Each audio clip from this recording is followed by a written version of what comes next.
जय श्री कृष्णा। राधे राधे। श्री पुरुषोत्तम मास महात्मा 27वां अध्याय। श्री नारायण जी कहने लगे कि वाल्मीकि ऋषि इस प्रकार राजा दृढ़धनवा से उद्यापन विधि कहने लगे। हे राजन, तेरा कल्याण हो। अब मैं पापनाशनी सरयू की ओर जाता हूँ।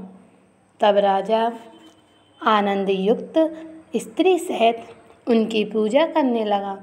ऋषि ने राजा की पूजा को अंगीकार कर उसे आशीर्वाद दिया। तब सायंकाल हो जाने पर वाल्मीकि ऋषि वहाँ से चल दिए। राजा भी सीमा तक पहुँचाकर अपने घर आया और अपनी रानी गुण सुंदरी से कहने लगा, हे सुंदरी, राग द्वेष वाले गंधर्व नगर के समान इस असार संसार में मनुष्यों को क्या सुख है। आध्रुव शरीर को छोड़कर ध्रुव को प्राप्त करने के लिए, श्री पुरुषोत्तम का स्मरण करने के लिए मैं वन में जाता हूँ। तब वह पतिव्रता ऐसे वचनों को सुनकर अत्यंत नम्रता से हाथ जोड़कर कहने लगी, हे पतिदेव, मैं भी आपके साथ चलूँगी। पतिव्रता स्त्रियों के लिए तो पति ही देवता है। इस प्रकार प्रिया का वाक्य सुनकर और अंगीकार करके राज्यपुत्र का राज्याभिषेक कर स्त्री के साथ तत्काल मुनियों से सेवित वन को चला गया। इस प्रकार व्रत की विधि में स्थित हुए तपोनिधि राजा की वह पतिव्रता स्त्री सेवा में तत्पर रहती थी। राजा के इस प्रकार करते हुए संपूर्ण पुरुषोत्तम मास के समाप्त होने पर तत्काल वहाँ पर विमान आया और विमान पर चढ़कर वह सुंदर नवीन शरीर धारण कर तत्काल गोलोक को चले गए।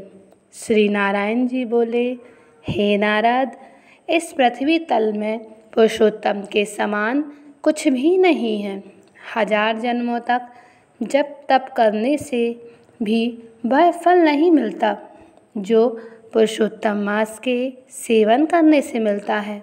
जैसे बंदर के 3 रात्रि स्नान करने से करोड़ों जन्मों के पाप नष्ट हो गए थे, उसी प्रकार श्री पुरुषोत्तम मास में अनजाने ही उस दुष्ट बंदर के स्नान होने से पूर्व कुकर्मों का नाश हो गया था और वह सुंदर शरीर धारण कर विमान पर चढ़कर गोलोक चला गया था।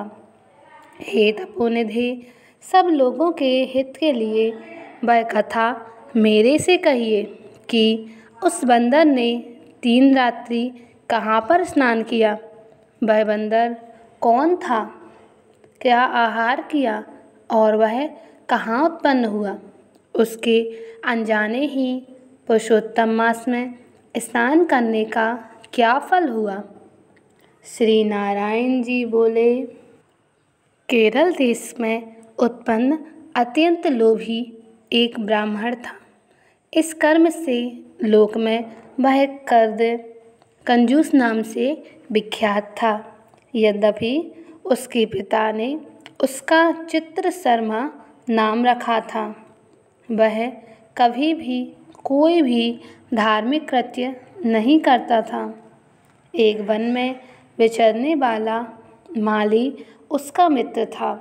वह ब्राह्मण सुदेव अपने उस मित्र माली के पास जाकर रोकर बार बार अपना दुख कहा करता था कि नगर के रहने वाले सदैव मेरा तिरस्कार करते हैं।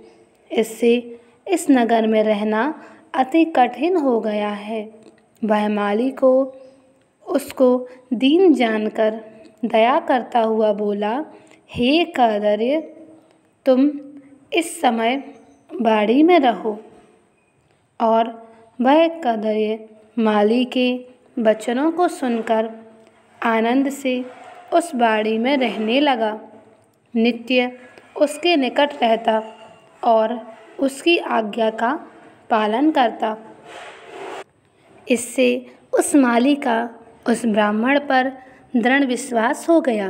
तब उस माली ने अत्यंत विश्वास के साथ उस बाड़ी का उसको पति बना दिया और सब प्रकार से बाड़ी की चिंता छोड़कर स्वयं राजमंदिर में नौकरी कर ली।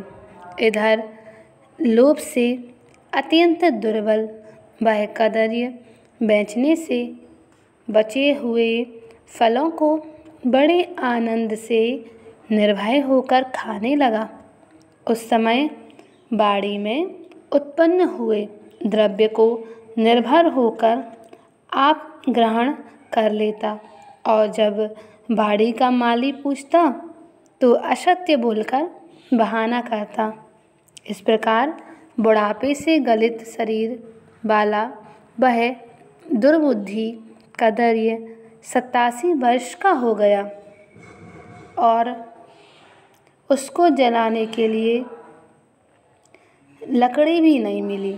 जब वह मृत्यु को प्राप्त हुआ, वेदों को जानने वाले कहते हैं कि बिना फल भोगे ये पाप नष्ट नहीं होते। मरने के पश्चात वह यमदूतों से मुदगरों की मार से हाहाकार करता हुआ अति भयंकर यम मार्ग को चला। विलाप करते हुए उस ब्राह्मण को यमराज के दूत निकट लेकर गए। चित्रगुप्त उसको देखकर, उसके शुभ अशुभ कर्मों को देखकर अपने स्वामी धर्मराज से कहने लगा कि यह कदर्य ब्राह्मण अधम है। इस दुर्बुद्धि वाले धन के लोभी का कुछ भी सुकृत नहीं है। यह बाड़ी में रहता हुआ बड़े पाप कर्म करता था और बाड़ी के पति माली से विश्वासघात किया।